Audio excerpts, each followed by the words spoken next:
A Georgia mom is pushing for change after she says she became the victim of a peeping Tom inside a popular clothing store. She told 11ALIVE's Caitlin Ross that she wants new protections to keep other women safe, in a story you'll only see on 11ALIVE. Take a look.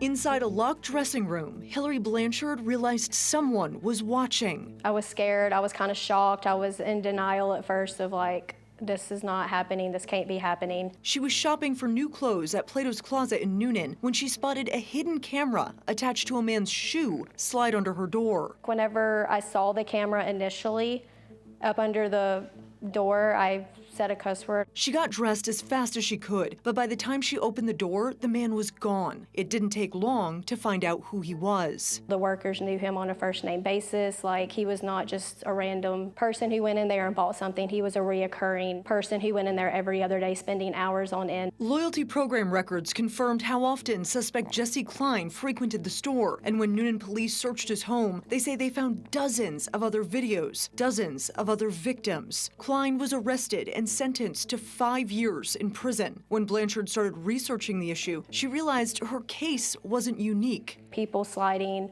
cell phones, mirrors, cameras up under the doors or, behind the doors in the cracks. That's why she's suing Plato's Closet to make physical changes to protect customers. I want to see the dressing rooms changed. I want the doors to go to the floor and openings between the dressing rooms eliminated. Do the right thing. This is really pretty easy to prevent. I mean, can we eliminate the predators of the world? Probably not, but we can sure make it impossible for them to do this in a store. Her attorney, James Potts, says they're ready to take the case to trial. It's not just my problem, it's our problem as women to be safe and secure. Reporting in Noonan, Caitlin Ross, 11ALIVE News. Shocked. Totally shocking. Speechless. Yeah. I mean, we've all been in a dressing room. My goodness, when somebody takes a look at this, Caitlin Ross, of course, joining us now to talk about this. I mean, shocked. I'm really at a loss for words here, Caitlin. Yeah, it's stunning, especially when you look at that shoe camera. Because the case has already gone through the court system, we were able to get access to all of that camera footage she was recording from his shoe. And you actually see Hillary in the dressing room. You see her come out of the dressing room. You see him kind of adjusting that shoe camera. And that's what's so creepy about this. It's like this technology is out there that no one would even think to look for. Hillary said she felt like this was just any normal day until she looked down and saw that hidden camera. It was affixed to his shoe and he was sliding it up under the door. At first, she didn't really believe what she was seeing. She froze, but once her brain kicked into gear, she's like, wait a minute, this is a camera. She got dressed as fast as she could and she ran out, but by then the man was gone. And what comes out to me is that your story says that this man was not a first-time visitor. He had been in the store hours at a time. So I imagine she's not the only victim here. She's really not. There are dozens of other victims. The time that this happened, 2023, police actually put out a news release asking other people to come forward if they think they may have been in the store around the same time as him. And as part of the lawsuit, we were able to get the loyalty records. And I mean, it's just pages and pages and pages of visits to that store. So he was going often and looking for victims. Police say when they searched his home, they found dozens of videos from inside the dressing rooms. Dozens of women who likely had no idea they were being filmed. See, you can see him there. He goes and puts his shoe right up under the dressing room door. And what's so disturbing is this wasn't a one-time thing. The employees at the store actually knew him by name. Records showing he visited the closet almost every other day, sometimes spending hours inside. He was not just a random person who went in there and bought something. He was a reoccurring person who went in there every other day, spending hours on end and checking out with 1-2 items. And so now that this happened, we know that Hillary is suing Plato's Closet. And that's what's so unique about this story. She's actually filing a lawsuit not just against this Plato's Closet, but all of the Plato's Closets across the United States. There's more than 500 stores. And her argument is simple. She says this could have been prevented. Right now, dressing room doors at many stores, not just Plato's Closet, have those gaps between the bottom and the top of the stalls. They also have gaps in between the two, so if you were to crane your head over, you could see the changing room next to you. She wants all of that changed. She's asking for full-length doors, solid walls between dressing rooms, physical barriers to make it harder for predators to even attempt something like this. I want to see the dressing rooms changed.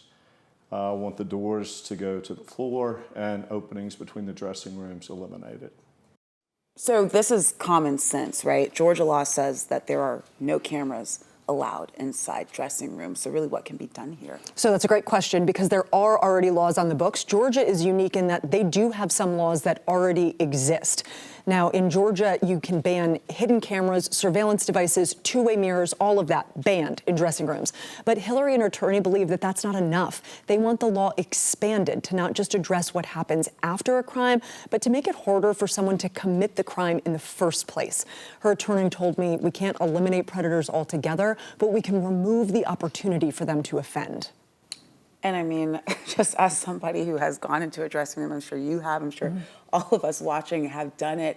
It is so unsettling to think about this. And I know that I'm going to be thinking twice before going into one. Yeah, and just kind of like watching your back. She says she hasn't been back in a dressing room since. Yeah. She had just had a baby when this happened. She said she already felt really vulnerable. And Hillary said that's what's driving her because before this happened to her, she never would have thought to check for a camera. Now she says she can't stop thinking about it and she can't stop thinking about her kids. These are stores that cater to young girls. And she says she knows the trial won't be easy, but she's not just doing this for herself, but for every other woman or child who's felt vulnerable in a place that really should be safe. I want to do as much change as I can to prevent this going forward for my kids and everybody else's kids. It's not just my problem, it's our problem as women to be safe and secure. And you know what? I hate that it happened to her. I'm glad that she was able to catch it and that you were able to do this story because hopefully her story can prevent this from happening to other people in the future. Right. Because we think about ourselves, we think about our children, and just really anybody else that could be a victim. Who knows where those videos could end up? And that's the creepy part. They don't know. They found so many of those videos. They don't know what happened to them. He is serving a 5-year prison sentence right now. He is being punished. But she says it's not just about this one offender. It's about really more broadly protecting people when they go in locked dressing rooms that should be safe, secure, and private. Well, this was such an important story. Thank you so much for your excellent reporting on this. And we truly hope you never have to do one of these stories ever Me too. again. Me too.